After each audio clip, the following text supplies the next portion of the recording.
Welcome to NHL Hockey News Reports, and today we're talking about the Anaheim Ducks. And yes, I forgot to write something down. I'll write it down in 1 second, and then let's get into it.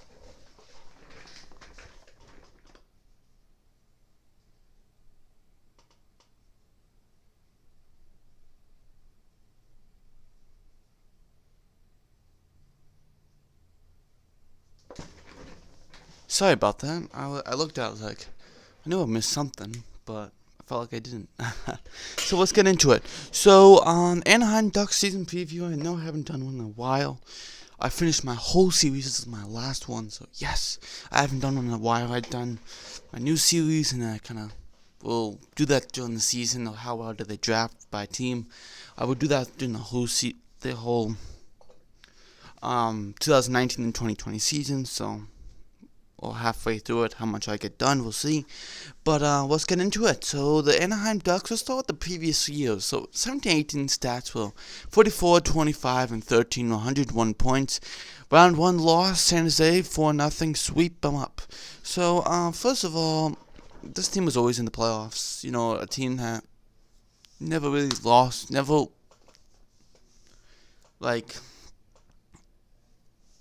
never made the playoffs. They always were a winning team. You know what I mean? Definitely. And when they hit 18-19 season, they started off fantastic. But then it became 35, 37, 10, 80 points. They fired the coach, Randy Carlisle. Bob Murray, as GM, became the coach, so he was both. And then he found a new coach, Dallas Eakins, that was part of the San Diego Gulls. And the AHL team, and he has another shot at the NHL because he was with the Oilers. Didn't do the best with the Oilers, but who doesn't, right? Literally. But Anaheim fans, I have to commend you for this team because this team always had good forwards, good defense, good goaltending, a good even balance, even good prospects. They always did. You always have someone new and great. How well did they draft? I give them an A plus on how they draft because they always had someone good, even though they were winning, getting to the playoffs, Western Conference Final. They were getting these good guys still. So I would give them an A plus what they've been doing. Especially it wasn't like first overall or something. They were pretty good drafts, even though they were in the playoffs consistently for a while.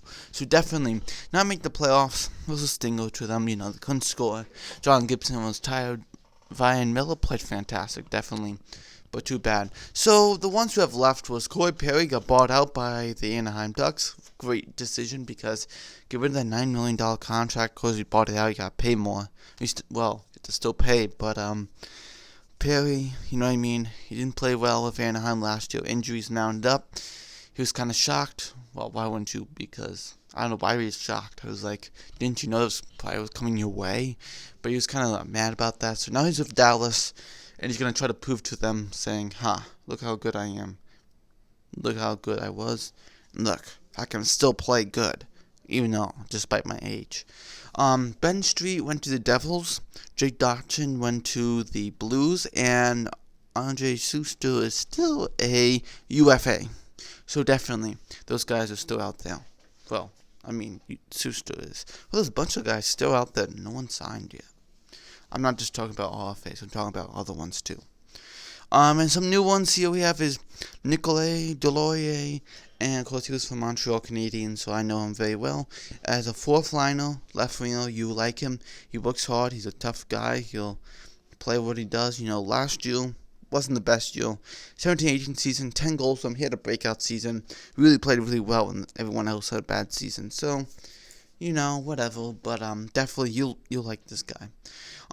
Andres Martinson, he was with Montreal before. Previously with Chicago before. He's okay. He's not going to come into the NHL as much, but he'll be in the AHL, NHL, whatever. And then Michael Desato was traded to the Anaheim Ducks from Vancouver, and then for Luke Shen. And then Anaheim's like, we'll trade you to the Blues. And then now he's back. So, Delzada, he was really good with Vancouver and especially Rangers, but, it kind of lost his edge. So definitely, hopefully he does better next year, definitely. He was on the team, the Blues, that won the Stanley Cup. He was able to hold that Stanley Cup, but never played one single game with the Blues. In the playoffs, I mean. during the season. A couple of games of the Blues, but that's it. Okay, so let's get into the forwards now.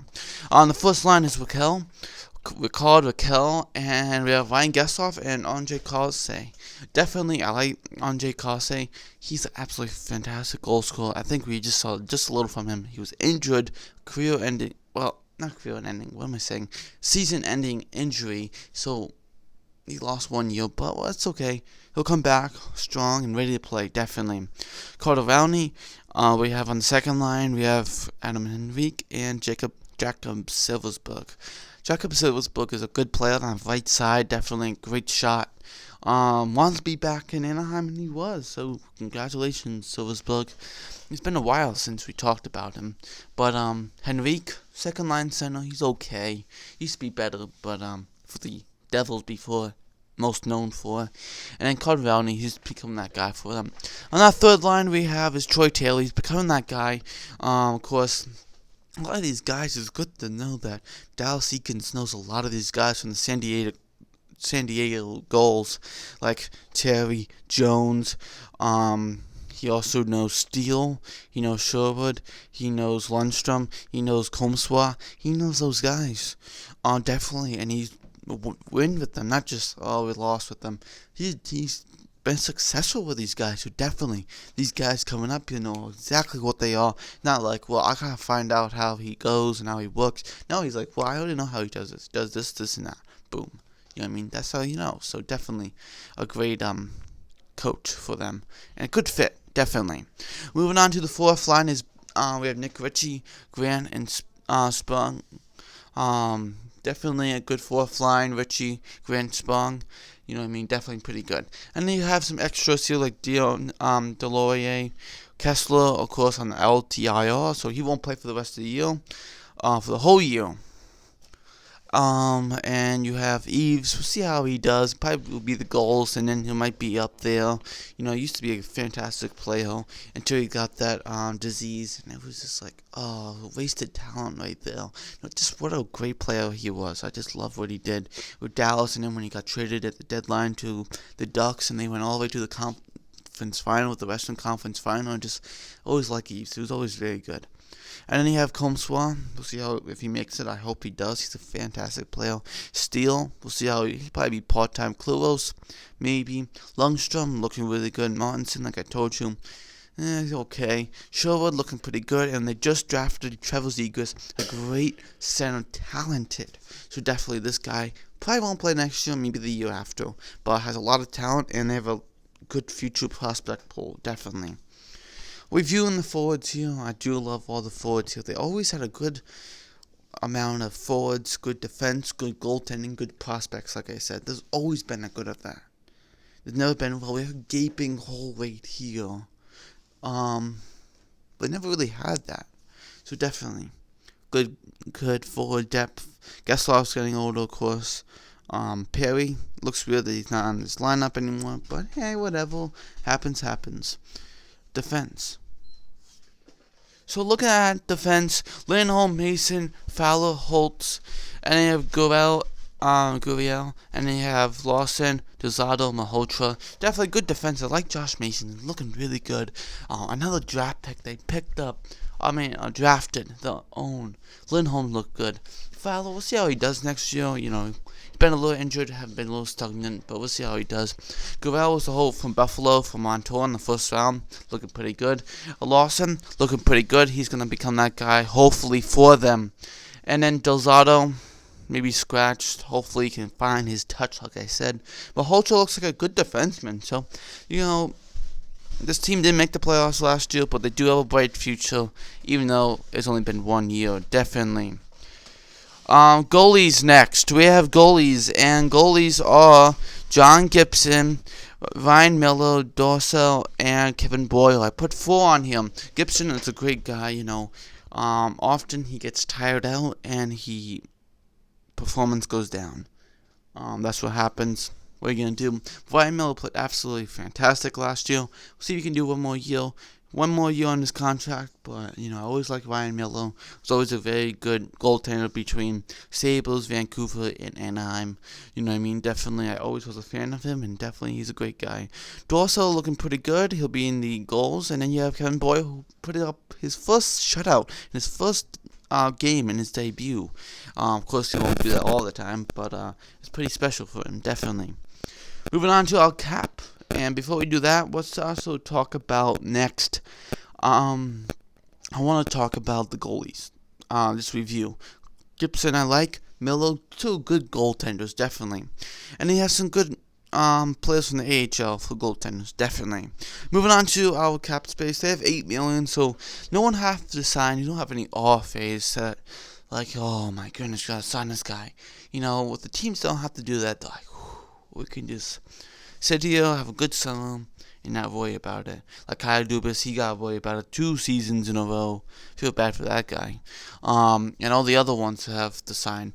The RFAs, definitely. And what do they still need? I think a forward who can score. That was the problem last year. They couldn't score. Of course, before they had Kessler, who was absolutely fantastic as a goal scorer for them, that second line. They had Getzlaf, that was a franchise centerman. They had Perry as a fantastic right wing for them, the franchise winger. They had all that, and now they're getting older core. Who's going to step up? You got many players who can step up, and definitely we see some good players. So I wonder where they're going to land next year. Playoffs, I'd say closer than they were last year, but playoffs, no. Maybe. But I think they'll be closer than last year. But they need that one more step. They have a bunch of young guys, and they have to take that step to become that team. If they do, potentially playoffs. You can't doubt teams. Say like that team can't be in the playoffs. Like Ottawa Senators. Some people think 31st again. I don't know. This team looks pretty good. You got Shabbat. You have Barcelos. You have Batterson. Those guys. I don't know, right? Like I know I'm deviating off of this, but same thing with Anaheim. You can't just be like write them off. Boom. They can't be that team. How do you know LA won't be that team? That too, you know what I mean? So definitely, those teams are down the bottom. How do you not know they'll be a surprise? Who thought Montreal Canadiens would be 2 points away from a playoff spot? No one. So definitely, could Anaheim do the same thing? Potentially. So thank you for watching. This is NHL News Reports. I know this is my last season preview. I'm sorry I haven't done one in a while, because it's been my last one. I was going to do it, but no, yes, no, yes, no. I want to get it done this week. Today I was like, Thursday, nope. Friday, I have to get it done now. So I did, and thanks for watching. I'll see you next video. Bye.